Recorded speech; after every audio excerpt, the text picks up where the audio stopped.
Selamat berjumpa kembali dengan kami, channel Film Legenda Nusantara. Dalam channel ini, kami akan menyajikan cerita-cerita legenda, cerita-cerita sejarah Nusantara, kejayaan Nusantara.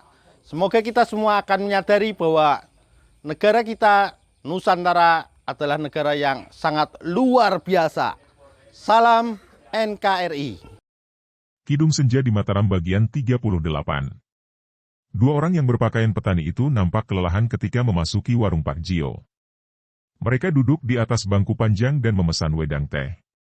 Nampaknya mereka baru saja pulang dari pasar menjual hasil ladang mereka. Pak Jio yang bongkok menyambut mereka, melayani dan bahkan menyuguhkan 2 piring nasi yang mereka pesan. Tanpa bicara mereka itu makan sampai nasi mereka habis, lalu minum air teh panas. Mereka hanya saling bertukar pandang dengan Pak Jio yang melayani beberapa orang langganan lain.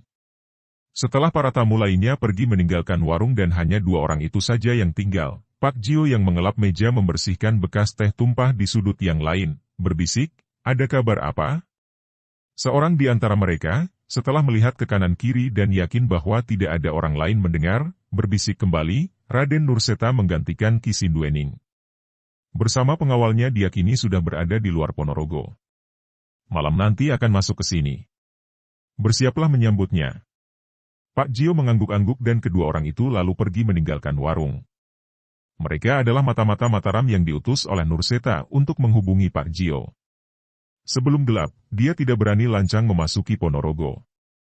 Bagaimanapun juga, dia seorang senopati yang cukup dikenal. Dia khawatir akan diketahui kedatangannya di Ponorogo oleh pihak lawan, walaupun Maya Resmi telah menjamin bahwa dia tidak akan diganggu kalau memasuki Ponorogo. Baru saja 2 petani itu pergi muncul 4 orang di warung itu dan sekali ini Pak Jio benar-benar terkejut, walaupun dia bersikap tenang saja. 4 orang itu dikenalnya sebagai prajurit pengawal Kat. "Mari, silakan duduk." "Andika sekalian hendak minum apa?" sapanya dengan sikap hormat. Seorang di antara mereka berkata, "Kami datang bukan untuk minum Pak Jio, melainkan untuk menjemputmu." Andika dipanggil oleh atasan kami. "Senopati Surodigdo." Pak Jio terkejut dan terbelalak memandang kepada mereka. Akan tetapi saya tidak melakukan sesuatu yang salah, jangan takut, Pak." Andika hanya dipanggil untuk dimintai keterangan saja. "Tutuplah warungmu sebentar dan mari kami hadapkan kepada beliau." Tentu saja Pak Jio tidak berani membantah. Dia menutup warungnya dan kalau kini dia nampak gemetar ketakutan, hal itu tidak perlu dia sembunyikan lagi. Siapa orangnya yang tidak akan memperlihatkan perasaan takut kalau dipanggil Senopati Surodigdo, kepala atau panglima pasukan keamanan yang kabarnya amat galak itu? Bahkan akan nampak mencurigakan kalau dia tidak tajud. Setelah Pak Jio menutup warungnya dan dibawa pergi 4 orang prajurit itu, muncullah Brantoko yang diikuti 5 orang anak buahnya. 5 orang ini merupakan perwira-perwira pembantunya yang semua memiliki kepandaian dan merupakan pembantu yang tangguh. Dia harus berhati-hati menghadapi Mawarsi Hyenge selain galak dan berani, juga dikdaya itu. Dia sendiri saja tidak dapat mengungguli darah itu. Kepandaian dan kekuatan mereka seimbang. Akan tetapi kalau dia dibantu 5 orang ini, dia yakin akan mampu menundukkan Puteri Ki Sinduening itu. Setelah berhasil membuka pintu dan memasuki rumah Pak Jio, Brantoko dan 5 orang pembantunya lalu melakukan penggeledahan. Karena kini mereka mencari orang yang diduganya bersembunyi di situ, tentu saja mereka teliti sekali dan akhirnya mereka dapat menemukan ruangan yang berada di bawah dapur itu. Gembira sekali hati Brantoko dan dia merasa yakin bahwa orang yang dicarinya tentu berada di dalam ruangan itu, apalagi dia sudah melihat gerakan sesosok bayangan dalam ruangan yang gelap itu. Mereka memasuki ruangan bawah tanah.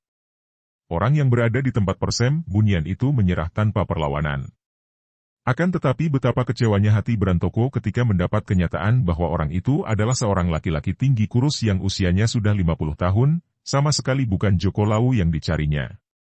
Tanpa banyak cakap lagi, laki-laki yang mengaku bernama Jangir itu mereka tangkap dan mereka bawa pergi dari warung Pak Jio. "Paksa dia agar mengaku di mana adanya Joko Lawu," kata Brantoko kepada para pembantunya. Jangir lalu disiksa, dipaksa untuk mengaku. Dalam keadaan seperti itu, di bawah siksaan yang mengerikan, orang akan mengaku apa saja asal siksaan dihentikan. Apalagi kalau mengetahui apa yang ditanyakan. Jangir tidak tahan dan akhirnya dalam keadaan sekarat, dia mengaku bahwa orang yang dicarinya itu semalam telah meninggalkan warung Pak Jio, dan bersembunyi di luar kota Ponorogo, sebelah selatan dan tinggal di sebuah gubuk kecil di lembah sungai. Sungguh sia-sia belaka, pengakuan Jangir karena begitu dia mengaku, penyiksaannya memberi pukulan terakhir yang membuat dia tewas. Tidak seperti yang dia khawatirkan, Pak Jio yang dipanggil Panglima Pasukan diperlakukan dengan baik. Sama sekali tidak disiksa seperti yang dia ditakutkan, juga tidak dicurigai sebagai mata-mata, melainkan ditanya apakah malam peristiwa di kadipaten itu dia tidak melihat orang laki-laki muda tampan berbana Joko Lawu, dan seorang yang mengenakan kedok hitam. Senopati Surodigdo menjanjikan hadiah yang banyak kalau dia dapat memberi keterangan tentang dua orang itu. Pak Jio dengan tegas mengatakan bahwa dia tidak melihat mereka. Kalau benar Andika tidak melihat mereka, sudahlah. Akan tetapi, kami harap Andika suka membantu. Kalau Andika melihat dua orang seperti yang kami gambarkan tadi, harap cepat memberi laporan kepada prajurit keamanan, demikian pesan Panglima itu setelah mengakhiri pemeriksaan itu. Pak Jio hampir tidak percaya akan nasib baiknya. Tadinya dia sudah merasa hampir putus asa. Dia sejak lama menjadi mata-mata Mataram, sengaja membuka warung di Ponorogo dan bertugas mengamati keadaan di kadipaten itu. Kemudian, dia pula yang pertama kali melaporkan akan gejala yang timbul, betapa Ponorogo menyusun kekuatan dan bermaksud memberontak kepada Mataram. Dia pula yang menampung semua penyelidik dari Mataram dan warungnya menjadi pusat pertemuan. Maka ketika dia dipanggil, tentu saja menduga bahwa rahasianya telah diketahui dan akan berakhirlah riwayatnya. Siapa kira, dia hanya ditanya tentang Joko Lawu dan orang berkedok yang membuat kacau di kadipaten. Dia mendapatkan rumahnya tidak berubah.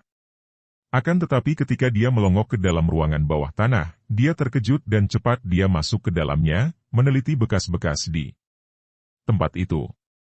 Tidak ada sesuatu yang mencurigakan.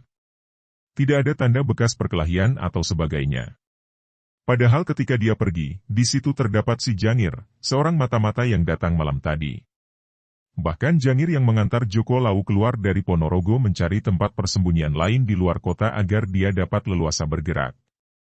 Malam tadi, Joko Lawu sudah meninggalkan warungnya dan kini bersembunyi di lembah sungai di selatan, sedangkan Jangir yang kini berada di warung. Ketika dia didatangi 4 orang prajurit, Jangir cepat bersembunyi di dalam kamar bawah tanah. Kenapa sekarang dia tidak ada di situ? Jangir telah pergi dengan diam-diam, mungkin saja Jangir mengkhawatirkan keadaannya dan pergi menyelidiki, mengira dia ditangkap. Joko Lawu duduk termenung di atas batu besar di dekat padang rumput lembah sungai itu. Usahanya membebaskan ayahnya telah gagal. Biarpun dia merasa kecewa dan menyesal sekali, namun hatinya lega melihat ayahnya dalam keadaan selamat dan sehat. Selama ayahnya dalam keadaan selamat dan dia sendiri masih bebas, masih ada harapan baginya untuk menyelamatkan ayahnya. Dia tidak akan pernah berhenti berusaha. Karena dia ingin segera mencoba lagi membebaskan ayahnya, maka bersembunyi di dalam kamar bawah tanah di warung Pak Jio membuat dia tidak tahan lagi. Dia harus keluar dan harus berusaha lagi. Oleh karena itu, ketika pada malam hari itu seorang anak buah ayahnya muncul, yaitu mata-mata yang bernama Jangir, dia diantar Jangir mencari tempat persembunyian baru, di luar kota. Malam tadi dia sudah melewatkan malam seorang diri di dalam sebuah gubuk di lembah sungai. Dan sore hari ini dia sudah menanti munculnya Aji di padang rumput itu. Siapa lagi yang dapat dia harapkan bantuannya kecuali Aji? Setidaknya, dari pemuda yang mengabdi di kadipaten sebagai perawat kuda itu, dia akan mencari berita tentang keadaan ayahnya setelah terjadi percobaan membebaskan yang gagal itu. Juga dari Aji dia mengharapkan keterangan, siapa tahu pemuda itu dapat menceritakan siapa adanya orang berkedok hitam yang menolongnya, setidaknya dapat membantunya menduga-duga siapa orangnya. Dan mungkin saja Aji dapat menolongnya lagi, memberi jalan kepadanya agar dia dapat menyelundup lagi ke dalam kadipaten. Pendeknya, dia tidak akan berhenti berusaha menolong ayahnya. Tiba-tiba wajahnya berseri penuh harapan.